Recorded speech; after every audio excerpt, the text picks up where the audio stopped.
Imagínate que en el año 3000, un historiador encuentra un diario de nuestra época y lee algo como, no sé, la situación estaba muy difícil y decidí tirar la toalla. Ujú.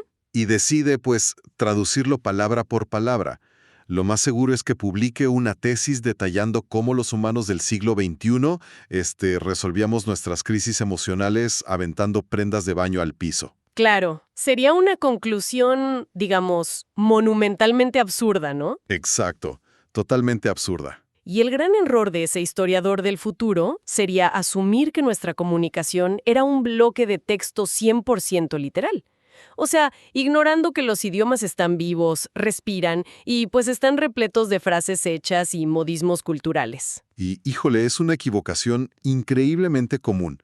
Cuando alguien se acerca a leer documentos históricos, suele existir esta falsa ilusión de que la historia antigua es una ciencia exacta, ¿verdad? Sí, sí, sí, se asume que todo es matemático. Exacto. Se asume que basta con tomar un manuscrito, buscar cada término en un diccionario, y el significado puro saltará a la vista sin ningún esfuerzo, o sea, sin ningún margen de error.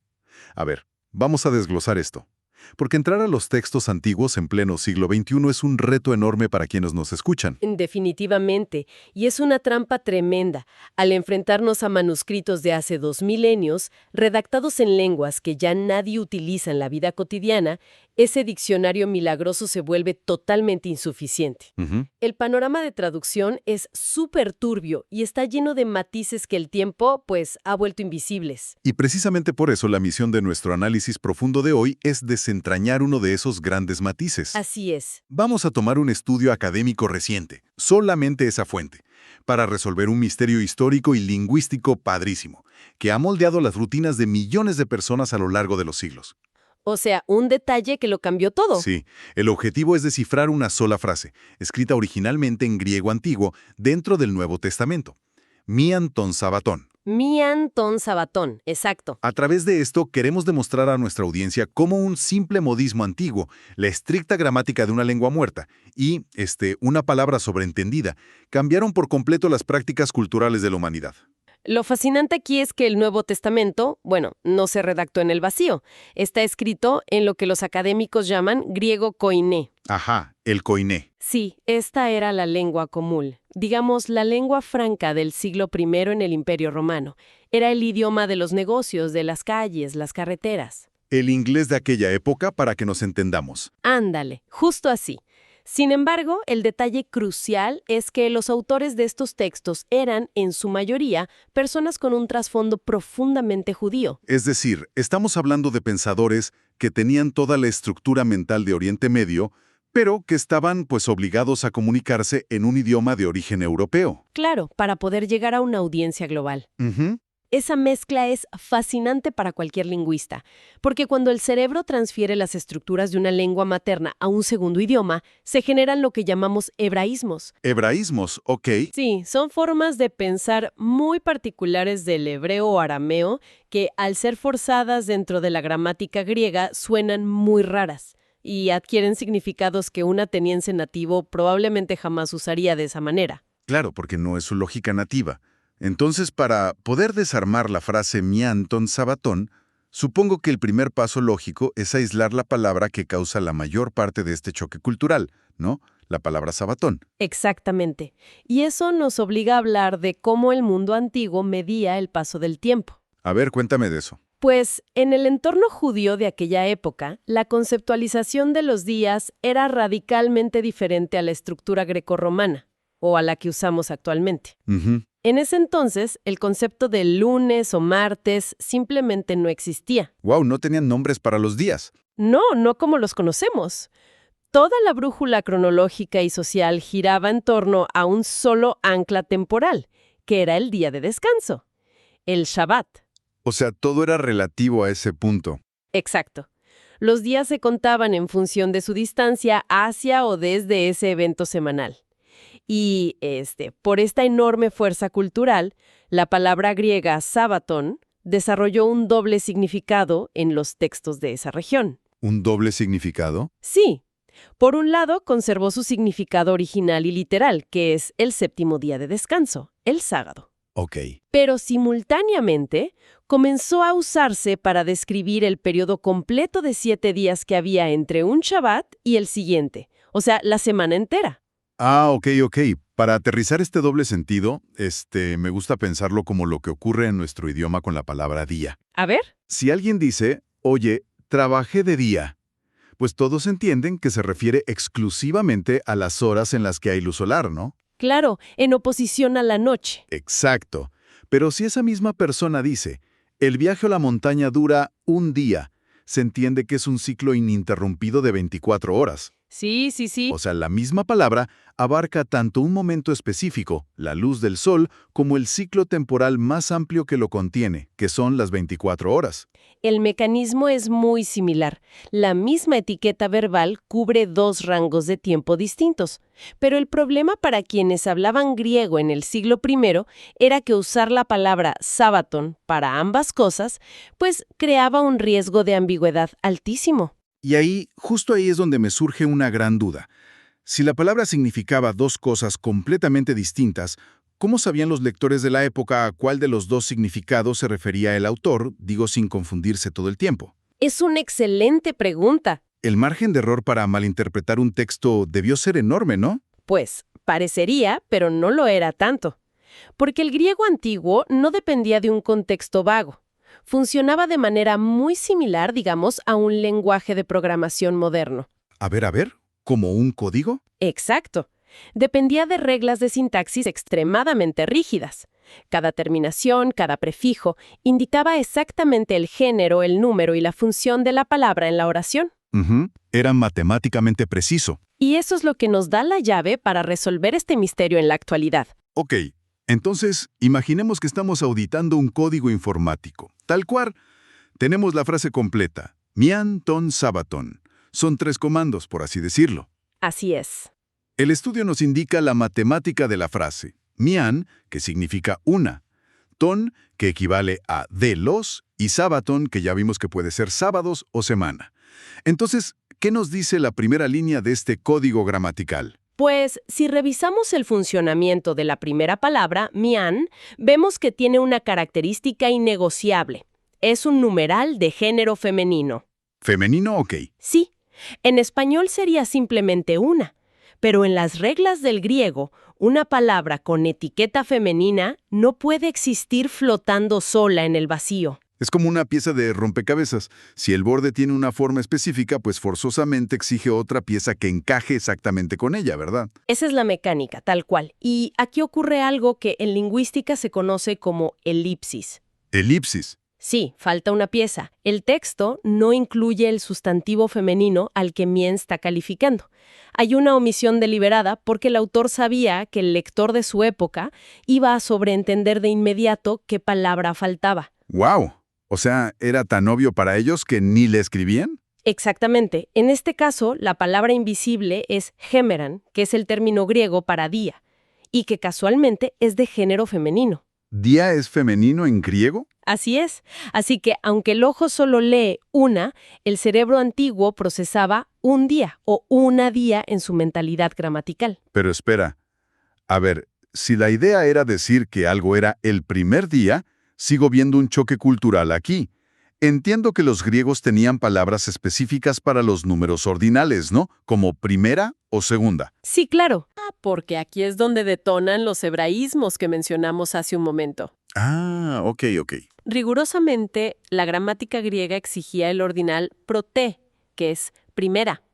Pero en el idioma hebreo, la forma de referirse al domingo es Yom Rishon. Yom Rishon. Sí, que se traduce literalmente como día 1. Órale. Entonces, los autores, que estaban inmersos en su pensamiento semítico, trasladaron esa estructura mental y usaron el número cardinal mian, o sea, una, con el valor de un ordinal, o sea, primera. De acuerdo.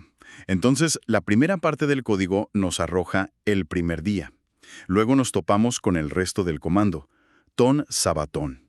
Esta sección funciona como un genitivo partitivo. A ver, suena complejo eso. Sí suena complejo, pero su función es muy básica, la verdad. Indica el todo del cual se está extrayendo una parte. Si el elemento extraído es el primer día, el conjunto total al que pertenece es el sabatón. Ok. Así que la traducción correcta, sumando las 3 piezas del código, resulta en el primer día perteneciente al ciclo de la semana. Aquí es donde se pone realmente interesante porque quiero hacer un poco de abogado del diablo. Adelante. Seguramente a lo largo de los siglos muchas personas miran esta frase y piensan, a ver, ¿por qué complicarse tanto la existencia con elipsis y piezas invisibles? Claro. Mian significa uno, Sabaton es sábado. ¿Qué pasa si alguien insiste en que la frase simple y llanamente significa el primer sábado? Y ya, nos ahorramos problemas. Pues la lingüística descarta esa postura basándose puramente en la lógica matemática del idioma. ¿Por qué? Si era hablar de un sábado, el autor habría tenido que sustituir el femenino mian por una palabra masculina o neutra para que los engranajes encajaran. Es decir, si usas la primera, forzosamente estás hablando de algo femenino, como la primera vez o la primera casa. Exacto. Pero jamás podrías decir la primera perro. O sea, el idioma colapsa. El idioma colapsa por completo, me encanta esa analogía. Al aferrarse a escribir la palabra inicial en femenino, el texto exige a gritos la presencia de esa palabra invisible, día. La lectura hiperliteral de primer sábado rompe el código de programación. Entiendo que desde el análisis sintáctico y gramatical, la traducción está resuelta. Pero si viéramos esto como un juicio legal, pues la gramática es solamente la teoría del crimen, ¿no? Así es, una teoría tan grande necesita testigos. Entonces, yo te pregunto, ¿existen pruebas cruzadas en otros textos antiguos que nos confirmen de manera indiscutible que sabatón se usaba regularmente como semana en el mundo real? Sí, por supuesto. Hay testigos documentales innegables. A ver, cuéntame de uno. El estudio cruza esta información con un pasaje muy revelador en el libro de Lucas, en el capítulo 18. Allí se relata cómo un líder religioso se jacta de su estricta disciplina y dice textualmente, ayuno 2 veces en el sabatón. Ayuno 2 veces en el sabatón. Y ahí está el quiebre lógico de la traducción literal, claro. Exacto, porque ayunar 2 veces en un solo día de 24 horas no es un ayuno real. Es simplemente saltarse el desayuno, almorzar y luego decidir no cenar, ¿no? Sí, sería biológicamente absurdo presentar eso como un gran sacrificio religioso digno de presumirse. Es un sinsentido. Totalmente. Es un sinsentido biológico y narrativo. La única forma en que la frase de ese líder religioso tiene lógica es si la palabra significa semana. ¿Ayuno 2 veces por semana? Así es. Ayuno 2 veces por semana. Este pasaje es el testigo clave que demuestra que usar el término sabatán para un ciclo de 7 días era algo completamente natural en el lenguaje cotidiano de la época. ¡Qué fuerte! O sea, era una frase del día a día. ¿Sí? Y por si fuera poco, tenemos otro cruce de información en Marcos 16. Al hablar de la resurrección, el texto usa una sintaxis ligeramente distinta. Prote sabatou. Prote. Ahí se usó el ordinal. Exacto. Aquí el autor sí usó el adjetivo ordinal femenino griego que mencionabas hace rato, prote, que es primera, junto al término. Es la confirmación absoluta de que se trata de un modismo consolidado para hablar del primer día de la semana. Todo este trabajo de filología y arqueología literaria nos lleva a una conclusión súper firme. Mi Antón Sabatón es el domingo. Así es, sin lugar a dudas.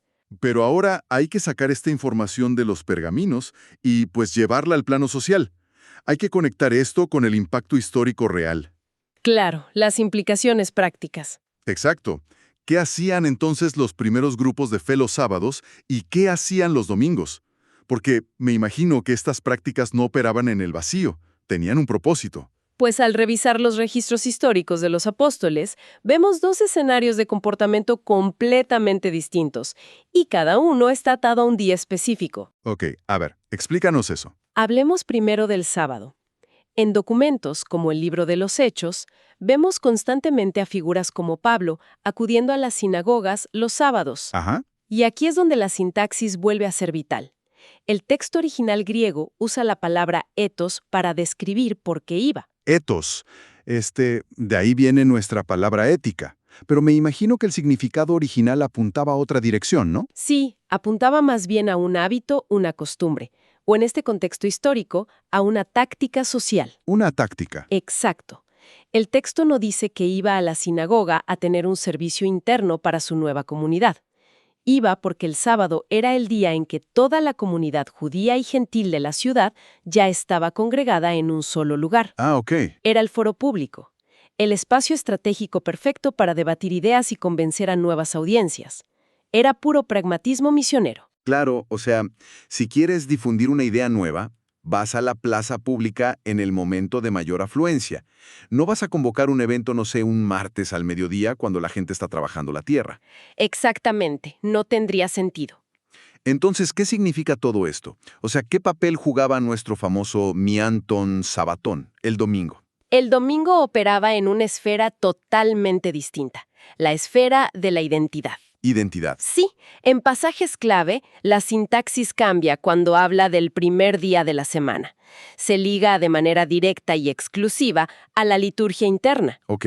Se menciona que el Mianton Sabatón era el día en que se reunían en casas privadas para, cito, partir el pan y recolectar ofrendas solidarias. Órale. Entonces, si vemos el mapa completo, esto nos muestra que la comunidad primitiva operaba dentro de una transición sociológica increíblemente fluida, ¿verdad? Muy fluida, sí. O sea, no existió un cisma radical donde un viernes pertenecieran a una cultura y el lunes decidieron romper con todo y quemar las naves.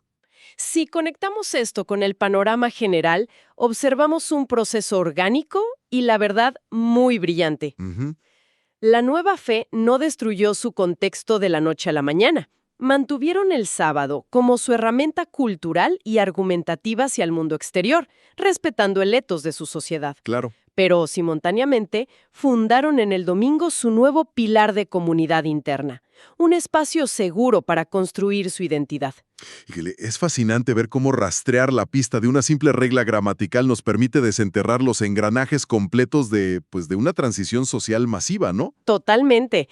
Es como armar un rompecabezas gigante con una sola pieza clave. Y para consolidar todo este recorrido, a ver, hagamos un recuento rápido de los hallazgos para quienes nos escuchan. Primero, la precisión de la lingüística moderna nos permite rectificar siglos de malas interpretaciones. Siglos, literal. Sí, textos fundamentales en la historia, como la famosa Biblia del Oso, que fue traducida en el año 1569. ¡Wow! Ellos tradujeron este modismo de manera hiperliteral como el primero de los sábados. Y bueno, gracias a este estudio, queda clarísimo que esa lectura ignora el funcionamiento del código antiguo y que el sentido correcto de la expresión abarca todo el ciclo semanal. Esto plantea una pregunta importante sobre un nivel de análisis crítico mucho más profundo, o sea, sobre cómo consumimos la información. Totalmente de acuerdo. Dura. Una falla de género gramatical. Exacto. El simple hecho de que un adjetivo femenino se negara a concordar con una palabra neutra. ¡Wow! Esa minúscula fricción gramatical encendió la alarma de que existía una elipsis, una palabra invisible, y al iluminarla, todo el horizonte histórico cobró sentido. Y creo que ese es el mejor pensamiento provocativo para dejar flotando en el aire al terminar este análisis profundo. A ver, Si una simple palabra invisible, o sea, un término sobreentendido por la gente de su época, y un modismo cultural mal interpretado causaron siglos de traducciones confusas y debates históricos monumentales, sí. pues ¿cuántas de las certezas que consumimos hoy en día tienen el mismo problema? Uy, me imagino que muchísimas. Imagínate, ¿cuántas de las verdades absolutas que leemos en las noticias, en los grandes libros de historia o en documentos legales se basan en modismos que estamos interpretando con demasiada rigidez? Es un gran punto. Tal vez, en este mismo momento, estamos malinterpretando las intenciones de alguien simplemente porque ignoramos las reglas invisibles de su cultura o de su época. O sus modismos. Exacto. Es un recordatorio contundente de que las palabras pues jamás viajan aisladas, siempre llevan a cuestas todo el ecosistema de la cultura que las vio nacer. Y, a menudo, la información más determinante para entender la verdad es precisamente la que no está escrita en el papel.